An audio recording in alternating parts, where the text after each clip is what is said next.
Hey guys, I'm Onin, and considering I'm starting to do this show rather regularly, I've decided to give it a name. So this week on Onin's Rite, we're going to be looking at twos, because we had the first major 2v2 tournament last weekend with a bunch of pretty good teams. And there were some interesting things out there, a whole bunch of Baco players, older players, but the one I found most interesting and want to talk about today is the use of a double DPS comp by Teldo and Verosk. So, in BLC, double DPS has never really been too viable, considering how powerful healers are, how many CCs there are. It's hard to get consistent pressure. But in Battle Rite, there's less CC, healers are a bit weaker, so double DPS already gets some bonuses from that. And Verosk and Teldo have been doing a really good job with it, and Verosk thinks it's one of the best comps you can be playing in twos. So today I want to analyze how they make it work, what their game plan is, and also a little bit of how to fight against it if it starts getting too popular. So the first thing I want to look at is how to get fights started, because you might be tempted as a double DPS comp to just go ham and tunnel things, and that's probably the worst way to go about it. So obviously when you have a Jade Croak comp, the Croak has to go in first, being the melee and, you know, having the hardest time, whereas Jade can just stand at range and, you know, zone for a little bit. So one interesting thing Teldo immediately does is mount straight up again. And the way to go in, just, you know, space on someone's face. Using space like that to get in is probably the safest way for a Croak to get in, because you can keep your recast and just, you know, either use it to dodge something, to get away if you misjudged something, or not use it at all. It's also an option. So that immediately causes attention on him, which allows Verosk to usually just walk in. In this case, he was a little bit too far behind, so he had to mount up to get in. Also, something that's really interesting is to see how often these guys use mount up, just to get a little bit of extra distance in. But so, Verosk seeks the 1v1 with Bunny Bear, Verosk goes in, Teldo gets the 1v1 with Bunny Bear, Verosk goes in on Ekans as Lucy. And not using camouflage too early means that as a Croak you can, like, get away from a bit of pressure and immediately turn this around to start getting openings on the enemy heroes. This here is a little bit of a questionable decision by Verosk, spacing so far behind and putting so much distance between him and his teammate. It's a little bit of a need to find pressure on the Lucy and disallow her from doing stuff for free, but in the process they just barely, I think they missed the rune to Bunny Bear. Just go back and see for sure. Is rune control always important, and you know, Jade is super good at rune control, having really quick attacks to potentially snipe it, and of course her snipe to deal tons of damage to it, which no one can out DPS. So him not being anywhere close to the rune and allowing, as you can see by the energy levels, Bunny Bear to pick it up instead, kind of a big mistake. They do now have a better position to go onto Ekans, but he does also have energy to work against it. They do get a beautiful setup with the Deceit and the re-aimed stun into Lucy. But with the barrier, it's not as much damage as they want it to be.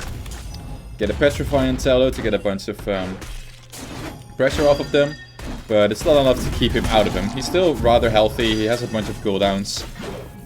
And Verosk is getting pretty low, so he has to stay a little bit safe, and Bunny Bear obviously sees this and goes straight for him.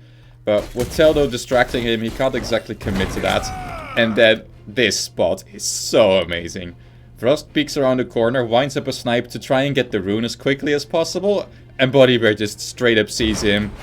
BAM! Super well done by him. And now Teldo by himself against two really healthy champions. Even with his ulti, it's not nearly going to be enough for him to seal off this round. So in this match, they did get a good in on against a Bunny Bear without getting punished too hard, but mostly Verosk's positioning was a little bit questionable. It happens in the first round as double DPS, you kind of have to feel out your opponents, see how they react to you, and what you can get away with. So It's not the biggest deal, especially in this tournament where everything was a best of 9 for some reason.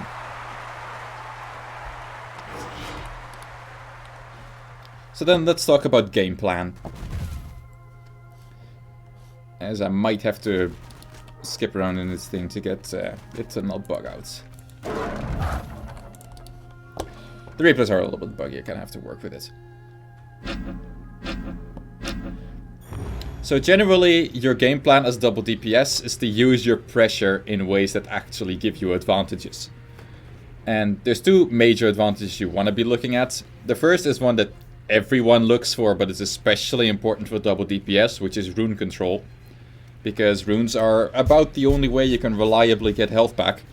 Healing 10 real HP and 10 recovery HP at once. And of course the energy leading to so many setups and ulti charge and stuff. We saw them losing the rune to a snipe by Bunny Bear in the first round, and it kind of panned out badly for them. And most of that pressure generally comes from just the mind games. Like there, Verosk just kind of runs forward and forces Ekans into this position behind the wall, which so defensively you don't want to be, but you have to be, because you can't just give them too much free damage. So Teldo goes in, dodges all of their pressure. An amazing bulwark by Bunny Bear to get that snipe straight back at Verosk, but it's not really enough to force them back. And now the rune spawns, and Bunny Bear has to jump in. The options here are give it away for free to Verosk and Teldo, which you can't do, or jump in while Ekans is completely out of position. So this is something Teldo and Verosk can get one of two advantages from. One is just get the rune anyway, which both of them are immediately going for with a snipe and a space in. Bunny Bear knows, Bunny Bear tries to get it, and he gets a snipe reflect, which is also useful, but the rune does go to Teldo and Verosk. So now, they're not really getting too much damage done, but the thing they are getting is so much ulti charge. Ekans using an EX to petrify Verosk gets the pressure off of them, but it means he now has barely any energy at all. Bunny Bear is halfway to his ulti, meanwhile Verosk and Teldo practically have theirs already. And with a comp like Croak Jade, you have a bunch of ulti damage to your disposal. So here, a bit of a mistake by Ekans. He probably could have cancelled that roll, or at least just known that their ultis were gonna come soon. And now, the timing was just super unfortunate for him. He wanted to just roll out of pressure, but Croak was just winding up his ulti. If he'd seen that, he could have saved it to dodge the explosion here. But instead, he now has to waste the barrier on it and a war cry. And then there's just the second ulti from Verosk. Straight into his face, bulwark not close enough to help him out. So when you get a free ulti setup like that, and you just know that there's not going to be any response from the enemy team, it becomes so much easier to finish off. Partially it's because Jade's ulti does ridiculous amount of damage, but in that position, practically any ulti would have been enough to kill the Lucy.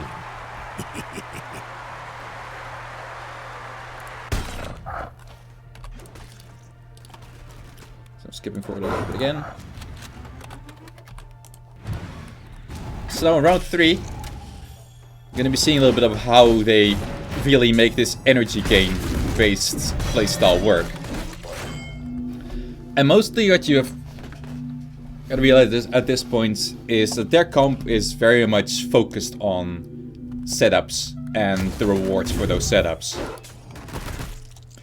Teldo is constantly looking to set up camo stuns and deceit incap stuns in a location where Verosk can follow up with a snipe, or at least with another combo of damage from his part. And the reason is, again, twofold. You want to do a bunch of damage to get through the recovery HP so that the healer loses their advantage, but also you just want energy gain on Verosk. Because that ulti is so destructive, you want him to basically always be in a position where he can either get runes with the rune control, or just get damage and snipe hits on people. Because you always get the energy. And you want to make sure that Verosk stays relatively healthy. Again, just immediately mounting up as soon as he is out of position to do anything else. Get some energy pickups. Teldo is completely fine. Verosk eats a Petrify, which he kind of doesn't really care about. And at this point again, Ekans has a single EX, which can't be Petrified, but he does have a roll-up. And Verosk and Teldo almost at their ultimate. Teldo uses it on a Deceit, sets up Bunny Bear with an Incapacitate, which is immediately followed up with a Snipe. He has a barrier, so it's not going to do that much damage, but it does give Verosk his ulti immediately.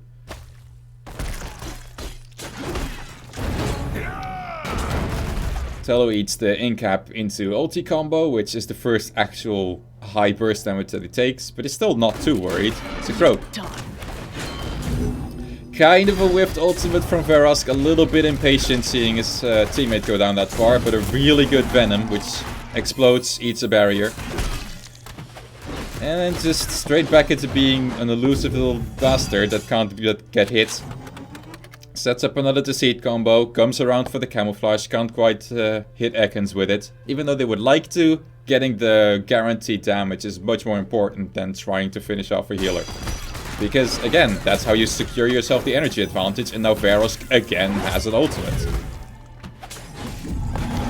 So now trying to get in, deals a decent amount of damage hit before he gets petrified, which isn't the worst.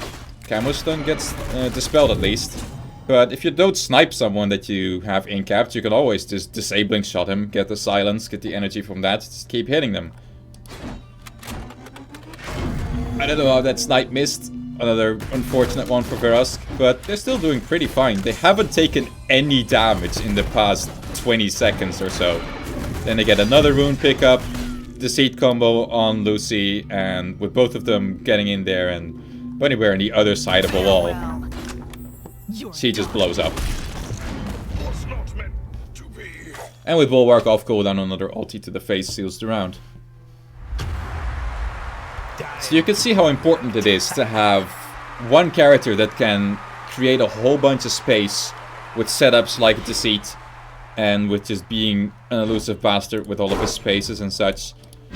And one character that can capitalize on that with the high burst damage from Snipe, the high pressure from M1 spam, from disabling shot and such, and the high energy gain. So that's your general playstyle. Sometimes you just get the best opening you can possibly ask for. Here they are just constantly on Ekans' face. They get a beautiful lineup for a snipe. It does get reflected, but it does still hit Ekans for all that burst damage.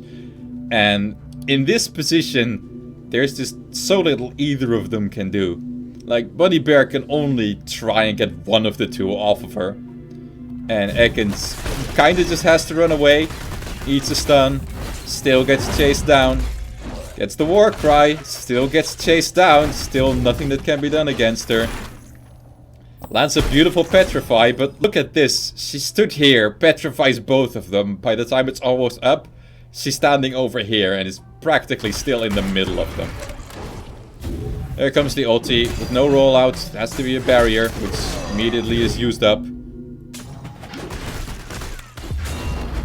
And all the war cries in the world won't save you from this amount of pure pressure. So most of that was just positioning errors from Bunny Bear and Ekans. Staying too close together, not really getting any wall incaps with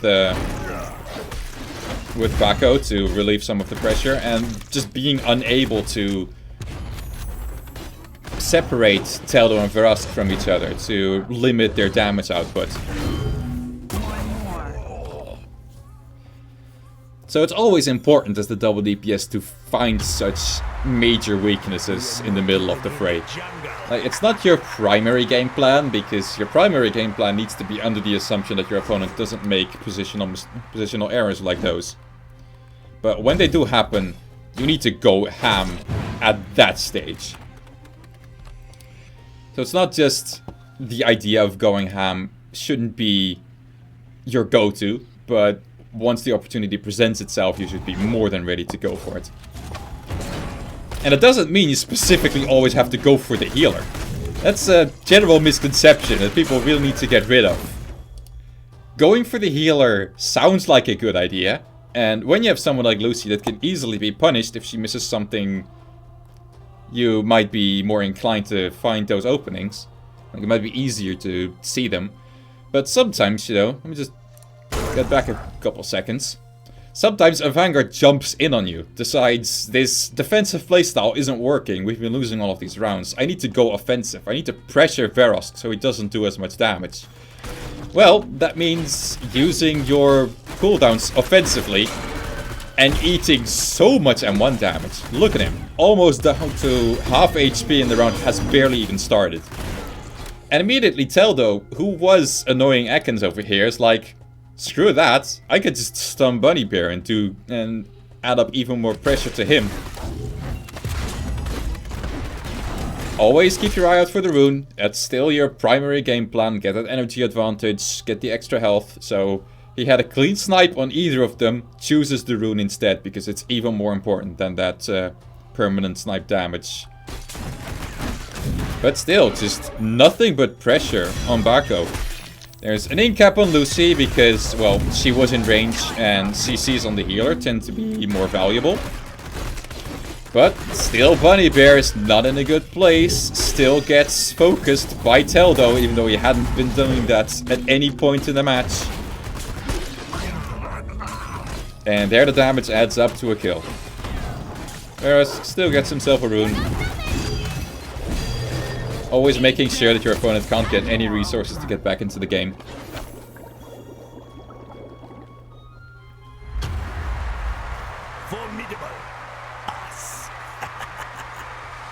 So yeah, just because you're up against a really tanky character like Bako does not mean you have to... find where it starts. Does not mean you have to always ignore him and go for the healer. Sometimes they just overextend and you absolutely have to punish that, and as a double DPS comp in 2s, you can punish that much harder than anywhere else.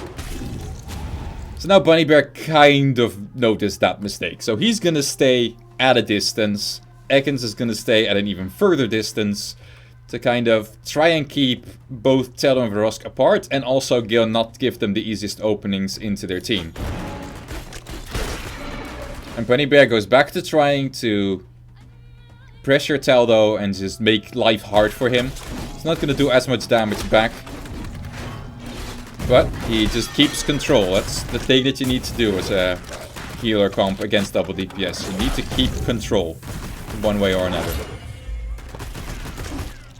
So right now they've got actually a pretty good position.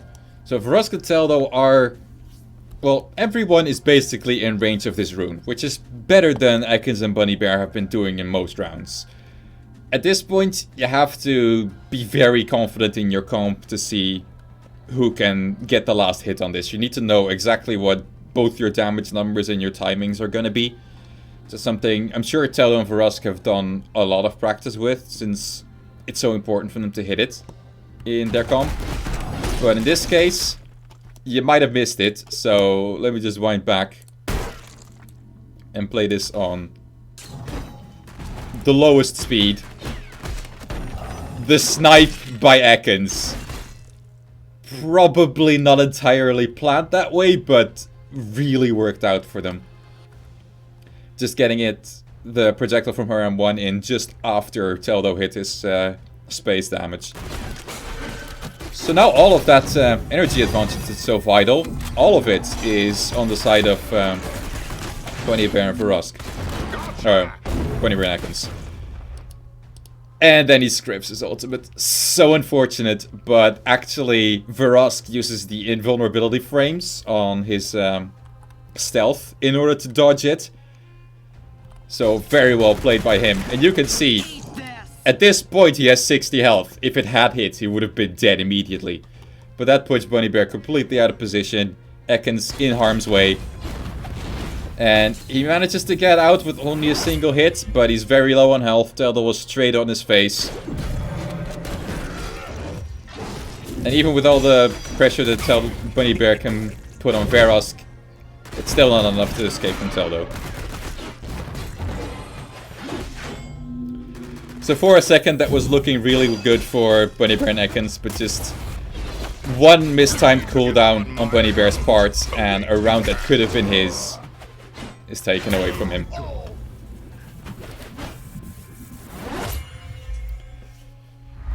So there you go. You can see how they make this comp work and how basically in every round there they had a different game plan going on. First round, kind of feeling out their opponents, missing out on a rune because of some too offensive positioning, a few mistakes made and they lose that one. Second round, just getting your ultis and comboing them perfectly on the hero to get the first kill. Third round, a simple whittle down of setups with Croak's Deceit leading into snipes, constantly dealing damage, and even with a couple of whiffed ultis, they still managed to get enough pressure on to kill him. Third round, Ekans caught out of position, non-stop aggro on his face, and with not enough punish from Bunny Bear's side, they tunneled him down with amazing efficiency. Fourth round, Bunny Bear finds himself out of position trying to go too aggressive and gets himself tunneled down, because it doesn't matter if you're the healthiest character in the game, if you're out of cooldowns and out of position, you're gonna get murdered. And then the final round, a little bit of good fortune for Teldo and Verosk with the amazingly dodged Baco ulti, turning everything in their favor. So that's how the Jade Croak comp works. And there might still be some questions remaining, such as, is this the only double DPS comp that works? And I don't think it has to be, but I have a feeling it's probably the most effective. What you need for a comp like this to work is one hero that gives the setup with high mobility, good CC with his Deceit, and you know, someone that isn't easy to pressure back, but can set up the space for the other character. And then someone with just high burst damage, which Jade is obviously the master of with the snipe, and with the amazing damage that her ultimate can do. But perhaps some other comps could work too. You could have a Freya or a Shifu as the one setting up. They both have good incaps, they are both pretty elusive melees, who could be a little bit better, easier to pressure than a Croak, depending on what kind of lineup you're facing. And then the follow-up could just as easily be a Taya. Her X-Strike also deals amazing amounts of damage. Perhaps an Eva, although her burst isn't as high, her steady DPS is pretty good, so she's better at collapsing. And an Ashka could line up with good extend combos with the Croak easier with Flame Strike, and follow it up with Firestorm as M2. It's not as much immediate burst damage, but the continuous damage could be just as high. But of course, none of those characters have double stealth, which is something that's kind of hard to look at in a replay, considering it's really much more of a mental thing. You can just never really keep track of where your opponents are when they are constantly invisible. It's hard to position yourself when you constantly lose track of the positioning of your opponents. That's one of those invisible examples that makes these characters so powerful. So that's it. I hope this was useful to everyone, and if you have anything you would like me to cover, just leave it in the comments.